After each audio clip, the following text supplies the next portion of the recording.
मैं समझता हूँ इलेक्शन के 6 महीने पहले हमें इसे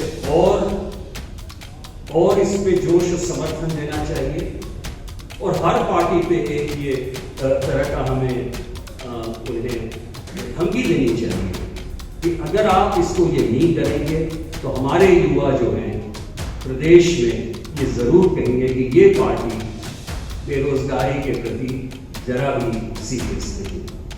मैं समझता हूँ उसका जरूर एक अच्छा प्रभाव पड़ेगा।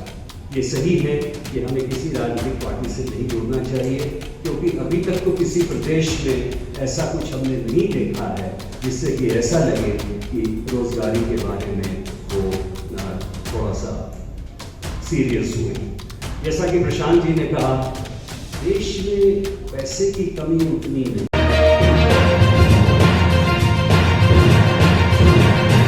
एजेंडा बना था और मुझे बड़ी खुशी है कि आज आपने उसको एक कारगर स्वरूप दिया है।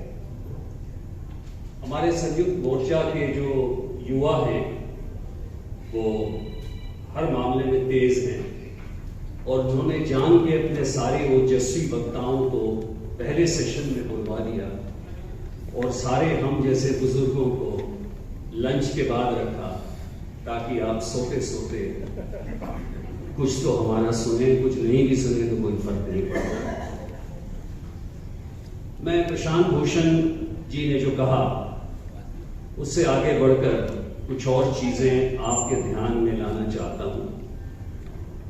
देखिए, देश की जो आंतरिक सुरक्षा है जिसका हम और मेरा थिंक टैंक बराबर अध्ययन करता रहता है, काफी विषम परिस्थितियों से गुजर रहा है और मैं इसलिए कह रहा हूं क्योंकि इसका प्रभाव हमारे आर्थिक नीति और आर्थिक स्थिति पर भी पड़ेगा, जिससे कि रोजगारी पर तो उसका प्रभाव पड़ेगा ही। आज जब हम रफाइल खरीदते हैं उसमें पैसा लगता है। आज हम कोस्ट प्रोटेक्शन में मिसाइल टेक्नोलॉजी की बात करते हैं या अकूस्टिक्स टेक्नोलॉजी की बात करते हैं तो उससे भी काफी पैसा लगता है। सवाल यह है, उसके बाद हर प्रदेश में जिस तरह की अर्थव्यवस्था चल रही है उससे यह जाहिर है कि रोजगारी देने में जो आर्थिक नीति चाहिए वो हमारे पास अभी भी नहीं है और आने वाली स्थितियों में भी शायद नहीं रहेगी। आप में से बहुतों को मालूम है कि हमारी जो उत्पादक क्षमता है, मैन्युफैक्चरिंग एबिलिटी है और रेट है, वो सिर्फ 16% है पिछले कई सालों से। किसी वियतनाम ऐसे देश की जो मैन्युफैक्चरिंग कैपेसिटी है वो करीब 21% से ज्यादा है और इसलिए भारतवर्ष में जितने भी प्रयास किए गए और अब एक आत्मनिर्भरता का एक नया प्रयास किया जा रहा है, स्टार्टअप्स लाए गए हैं, स्किल्स देने की बात हो रही है, लेकिन इसमें कितनी सफलता मिलेगी ये हमें और आपको नहीं मालूम है। और मैं ये समझता हूं जिस तरह की आर्थिक नीतियां चल रही हैं उससे हमारी जो मैन्युफैक्चरिंग है उसको कोई विशेष योगदान नहीं मिलेगा। जहां तक स्टार्टअप्स की बात है, हमारे दामाद खुद एक स्टार्टअप चलाते हैं, वो मुझे खुद बताते हैं कि उनमें कई सारी विषमता है, चाहे जमीन की है, चाहे लोन की है, चाहे कितनी जिसको हम स्ट्रक्चरल रिजिडिटीज कहते हैं वो भी है। कहने का मतलब ये है कि आज जब हर प्रदेश सिर्फ ये अनाउंसमेंट कर रहा है कि हम रोजगार देंगे लेकिन दे नहीं सक रहे हैं, जैसा कि किसी ने कहा कि तेजस्वी यादव जी ने भी कहा था कि 10 लाख हम नौकरियां देंगे, आज तक कोई भी नौकरियां सामने नहीं आई हैं और लगता है कि स्थिति और गंभीर होती जाएगी। उस स्थिति में ये हमारा जो अभियान है, जो हमने ये 4 अपने ध्येय बताए हैं, इससे मैं समझता हूं कि एक अच्छा मौका मिलेगा देश के सारे युवाओं को जुटने का। और मुझे बड़ी खुशी है कि और भी जगहों से लोग आ रहे हैं, पब्लिक सेक्टर के एम्प्लॉयज आ रहे हैं, रेलवे एम्प्लॉयज यूनियन के लोग आ रहे हैं और इससे इस अभियान को बहुत ही ज्यादा बल मिलेगा। अब सवाल ये उठता है कि क्या करना चाहिए, आगे कैसे बढ़े। ये हमने एक कैंपेन तो शुरू कर दिया है, हमने 4 अपने ध्येय बता दिए हैं, तो इसको आगे कैसे बढ़ाया जाए। एक तो तरीका है कि हाँ, सोशल मीडिया के चलते, इन स्टेट वाइज जो हमारी मीटिंग्स है उसके चलते हमारे युवा साथी विभिन्न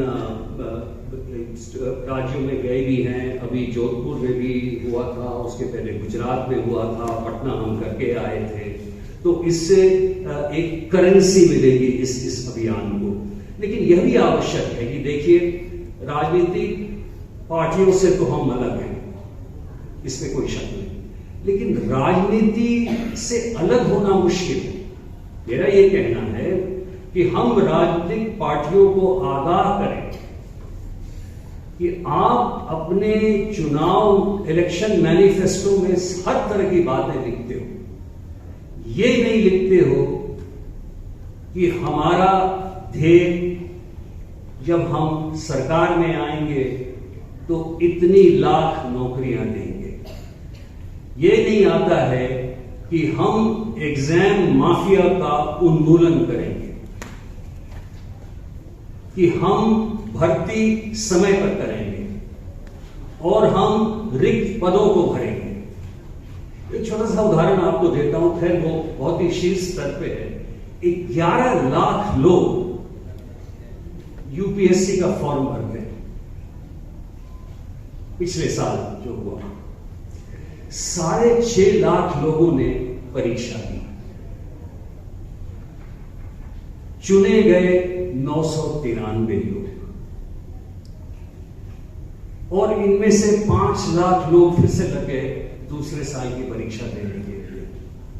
कुछ ऐसे हैं जिन्होंने अपने जीवन के 5 से 7 साल गुजार दिए हैं परीक्षा देने। ये हाल है शीर्ष स्तर पर।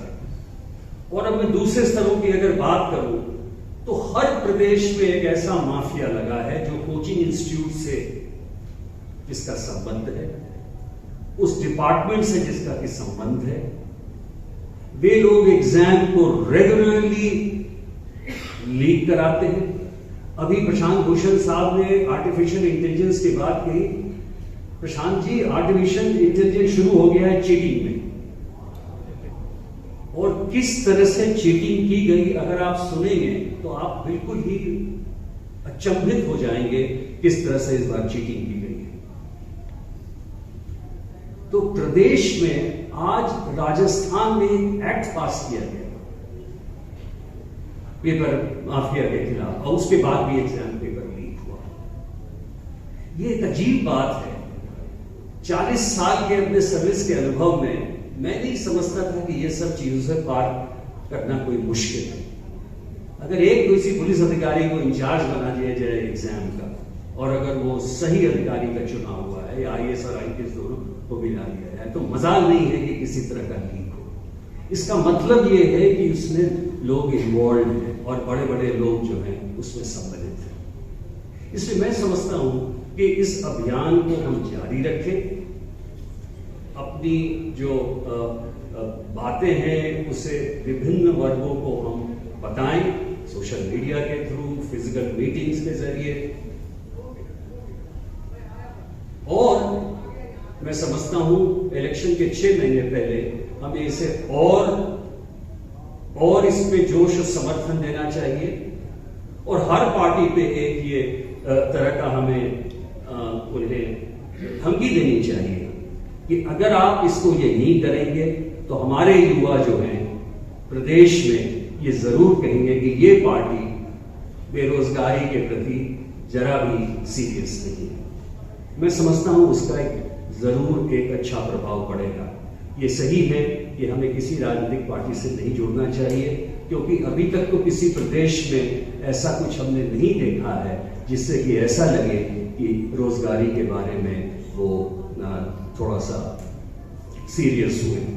जैसा कि प्रशांत जी ने कहा, देश में पैसे की कमी उतनी नहीं है। सवाल यह है कि यह पैसा जाता कहां है।